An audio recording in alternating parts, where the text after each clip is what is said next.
Bonjour et bienvenue dans Infusion biblique, le podcast de la chaîne Ma foi, un chemin vers toi, qui te propose chaque semaine un temps simple pour laisser la parole de Dieu descendre doucement dans nos cœurs et ensemble nous préparer à la messe du dimanche.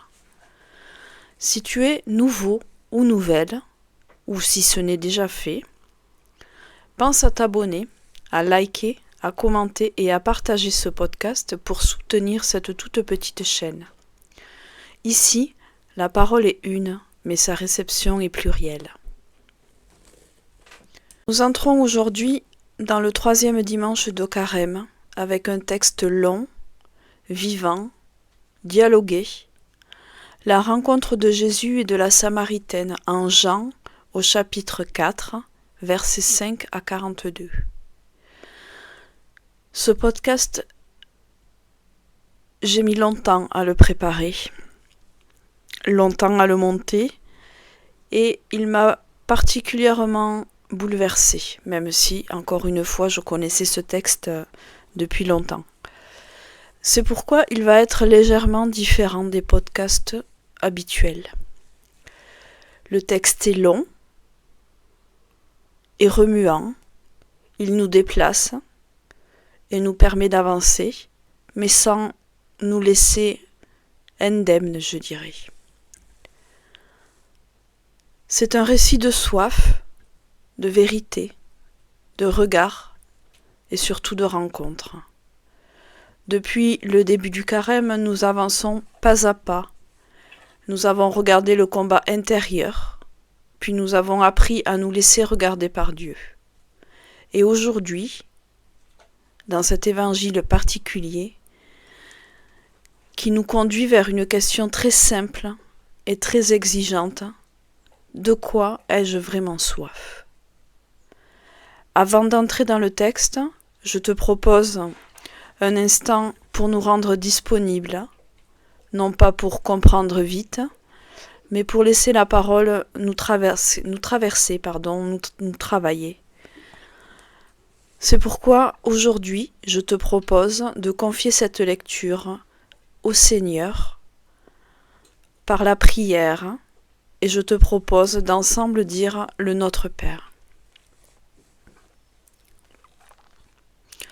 Notre Père, qui es aux cieux, que ton nom soit sanctifié, que ton règne vienne, que ta volonté soit faite sur la terre comme au ciel.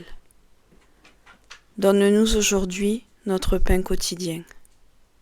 Pardonne-nous nos offenses, comme nous pardonnons aussi à ceux qui nous ont offensés.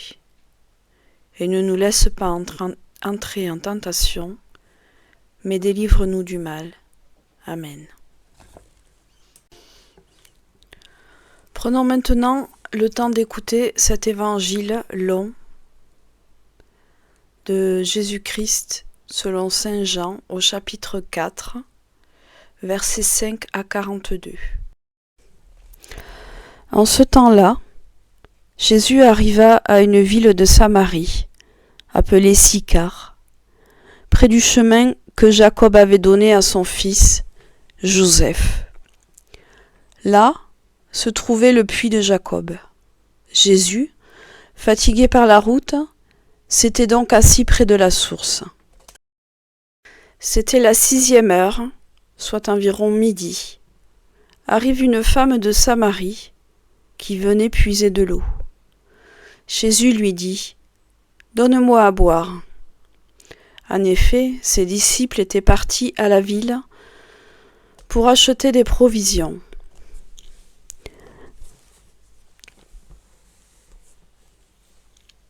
La Samaritaine lui dit : « Comment ?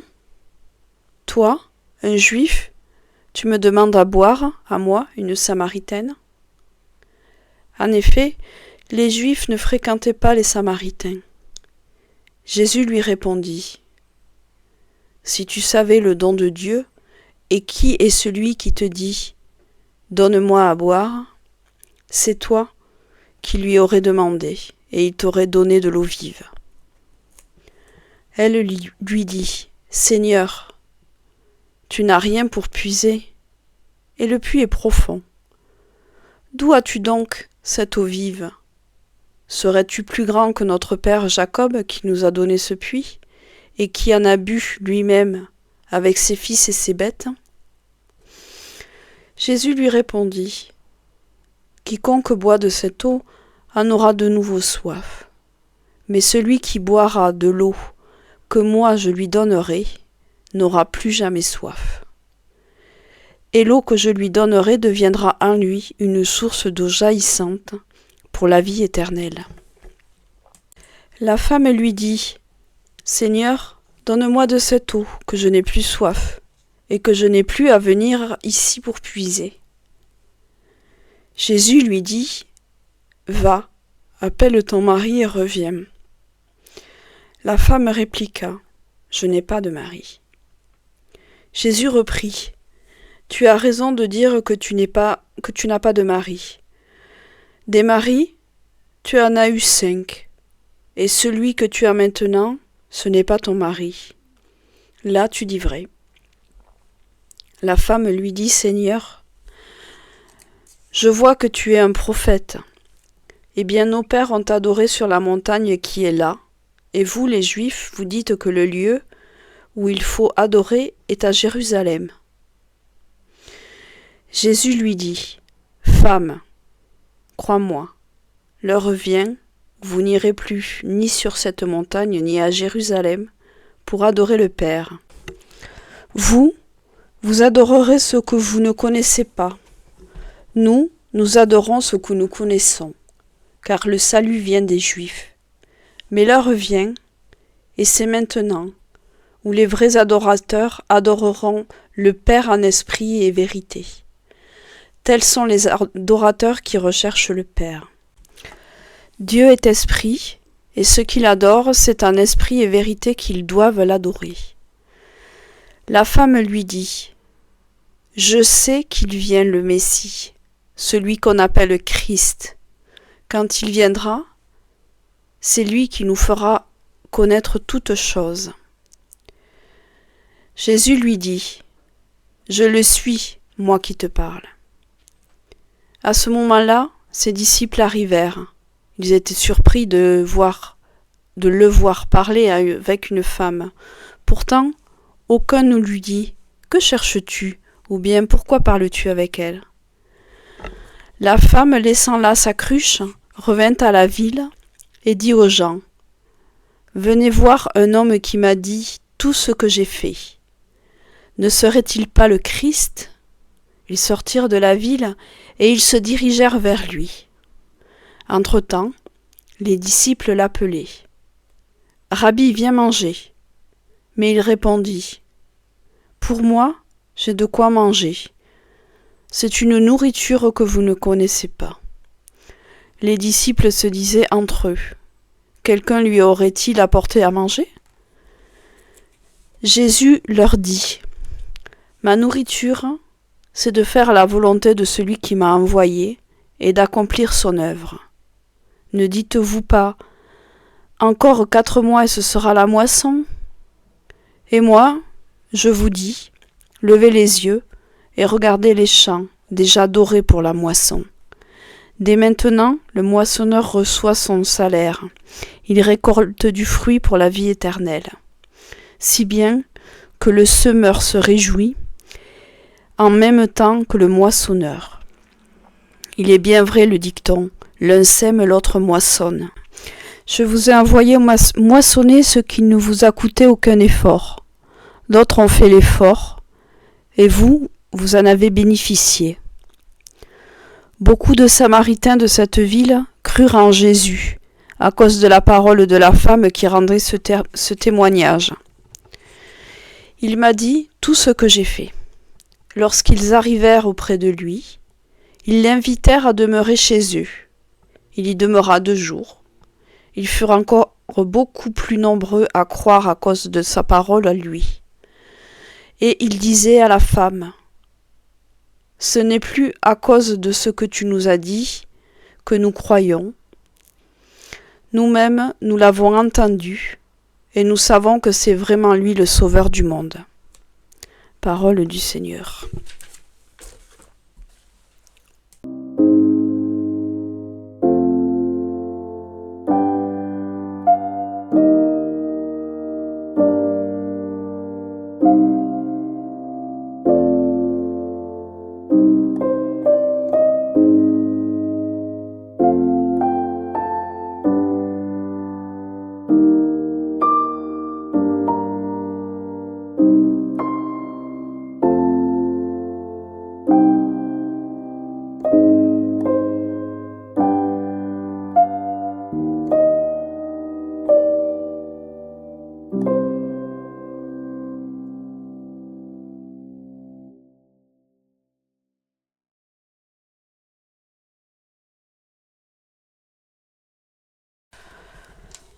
Maintenant que nous avons écouté ce récit, je te propose de nous arrêter ensemble sur quelques mouvements de ce texte pour voir comment il vient nous rejoindre et comment il vient rejoindre notre propre soif. Le récit commence très simplement, à mon sens. Jésus est fatigué du chemin, il s'assoit près d'un puits, il a soif, donc il demande à boire. Ce détail est important. Jésus ne commence pas par enseigner, il ne commence pas par demander non plus. Il se met en position de manque, de besoin, de dépendance. La femme, elle, vient puiser de l'eau. Elle vient pour une chose très concrète, étancher sa soif. Mais, très vite, on sent que le dialogue glisse vers autre chose. On parle d'eau, et pourtant on parle de vie. On parle de puits, et pourtant on parle d'une source qui pourrait jaillir en nous. Quand j'écoute ce passage, je me dis que nous aussi, nous venons souvent avec des soifs concrètes. Une soif de reconnaissance, une soif d'amour, une soif de paix, une soif d'être enfin tranquille, ou encore une soif d'être enfin à notre place. Et parfois, nous allons puiser toujours au même endroit, toujours au même puits, avec l'impression que ça soulage un peu, mais que ça ne suffit jamais vraiment. Alors ce texte me pose une première question très simple.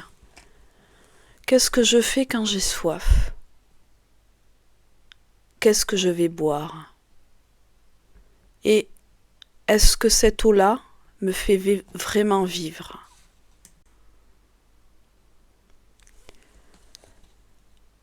À un moment du dialogue, Jésus fait un pas de plus. Il ne reste plus à la surface. Il dit à la femme « Va appeler ton mari et reviens ici. » Alors elle répond « Je n'ai pas de mari. » Et Jésus reprend en disant la vérité de sa vie. Ce passage peut être dérangeant, et il l'a été pour moi. On pourrait avoir l'impression que Jésus met le doigt sur une blessure, ou sur une zone fragile, voire sur une histoire compliquée. Mais ce qui me frappe, c'est la manière dont il le fait. Il ne s'humilie pas, il ne la renvoie pas à sa honte, il ne la réduit pas à son passé. Il dit la vérité, mais une vérité qui ouvre, pas une vérité qui écrase. La preuve, c'est la suite du récit. La femme ne s'en va pas en pleurant, elle ne se ferme pas, elle ne se tait pas non plus. Au contraire, elle continue de parler. Elle pose des questions, elle ose même parler de Dieu, du Messie, de l'attente. Ce texte me dit quelque chose de très important. Être connu en vérité par Dieu, ce n'est pas être détruit, c'est être libéré. Dans ma vie, il y a aussi des zones que je préfère cacher, des choses que je n'ai pas envie de regarder en face. Et pourtant, ce texte me suggère que la vraie guérison commence par être là. Quand je me laisse connaître, sans me sentir condamnée. À ce moment-là, la femme change de terrain. Elle parle du lieu où il faut adorer Dieu. Elle parle de cette montagne de Jérusalem, des lieux légitimes, des traditions, comme si elle cherchait à déplacer la conversation. Et Jésus répond par une parole décisive. Il dit « L'heure vient, et elle est déjà là, où ce ne sera pas ni sur cette montagne, ni à Jérusalem que vous adorerez le Père. Les vrais adorateurs adoreront le Père en esprit et en vérité. » Autrement dit, la question n'est plus où on adore, mais la vraie question, c'est comment on se tient devant Dieu. Et surtout, qui on laisse Dieu être pour nous. Ce passage me fait comprendre que la foi, ce n'est pas d'abord une affaire de lieu, de cadre, ou même de bonnes pratiques. Elle est en fait une histoire de relations vivantes. Adorer en esprit et en vérité, ce n'est pas faire bien, mais c'est juste se sentir en vérité devant Dieu, sans masque, sans rôle, sans mise en scène. Et là encore, la question revient, de quoi ai-je soif? Est-ce que c'est d'avoir raison ou d'être conforme? Ou bien encore de laisser entrer dans une relation qui me fait vivre?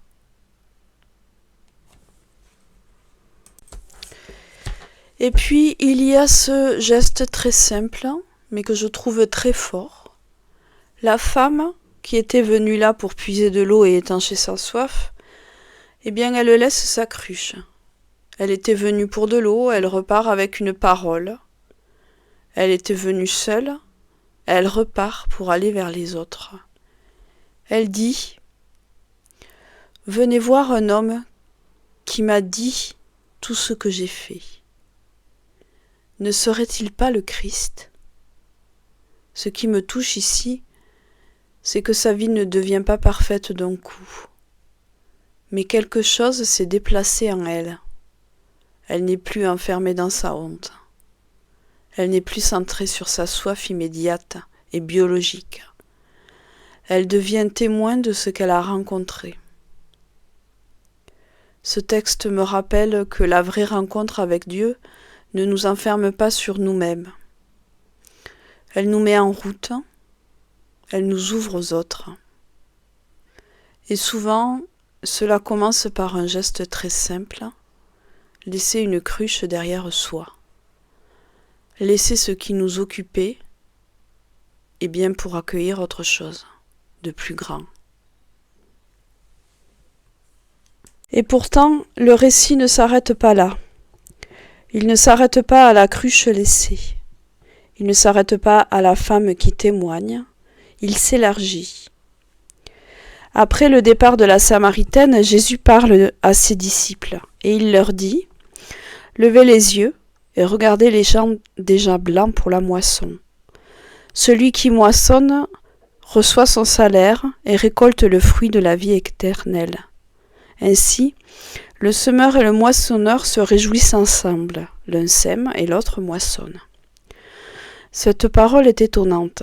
On pourrait penser que tout repose sur la femme, que tout dépend de ce qu'elle va dire et de la manière dont elle va témoigner. Mais Jésus déplace encore la perspective. Il parle de moisson, il dit que les champs sont déjà prêts. Cela signifie que la rencontre avec Dieu ne commence pas quand nous parlons. Elle commence bien avant nous. Quelqu'un a semé, quelqu'un a travaillé, quelqu'un a préparé le terrain, et puis, nous entrons simplement dans une œuvre qui nous dépasse. Quand j'écoute ce passage, je me sens en grande paix. Parce que cela veut dire que je n'ai pas à produire des conversions, que je n'ai pas à convaincre ni à forcer. Je suis appelée à entrer dans la moisson, à lever les yeux, à regarder autrement. Peut-être que comme les disciples, je vois encore le désert. Mais Jésus voit un champ prêt. Ce passage me déplace profondément. Il me dit que la mission n'est pas une pression, elle est une participation. La Samaritaine n'a pas fait de discours théologique, elle a simplement dit « venez voir » et ça suffit. Parce que le travail de Dieu, c'est déjà à l'œuvre dans les cœurs. Il y a aussi cette phrase magnifique « l'un sème, l'autre moissonne ». Nous ne sommes pas tous, nous ne sommes pas tout. Nous ne sommes qu'un moment dans une grande histoire. Quelqu'un a semé en moi un regard, une parole, un geste. Et peut-être que sans le vouloir, je suis appelé à être moissonneur pour quelqu'un d'autre. Pas par mes forces, mais parce que la soif d'eau vive circule déjà. Ce que j'aime dans cette image de la moisson, c'est qu'elle est collective. On ne moissonne pas seul, on se réjouit ensemble. Il y a une joie partagée. Et c'est peut-être cela le fruit ultime de la rencontre au puits. Une joie qui dépasse la honte, une joie qui dépasse l'isolement, une joie qui devient fécondité. Alors aujourd'hui, je peux me poser cette question. Suis-je prête à lever les yeux, à croire que Dieu travaille déjà dans les cœurs autour de moi, à entrer humblement dans une moisson qui ne m'appartient pas? La Samaritaine a laissé sa cruche. Les disciples sont invités à lever les yeux. Et moi, peut-être je suis invité à faire confiance. Faire confiance que la soif que je porte et la soif que portent les autres ne sont pas des déserts stériles, mais des champs déjà blancs pour la moisson, En refermant ce récit, une question demeure pour moi toute simple et toute profonde. De quoi ai-je vraiment soif ? De quoi est-ce que j'attends la vie ? Où est-ce que je vais boire ? Et est-ce que cette eau-là me fait vraiment vivre ? La Samaritaine, elle, ne repart pas avec toutes les réponses, mais elle repart déplacée. Et parfois, c'est déjà immense. Sur ces belles paroles, je te souhaite une belle semaine. Que cette parole continue de t'accompagner dans ce que tu vis et dans ce que tu traverses. On se retrouve mercredi prochain pour un nouveau temps d'infusion biblique et que Dieu te bénisse et te garde dans sa paix.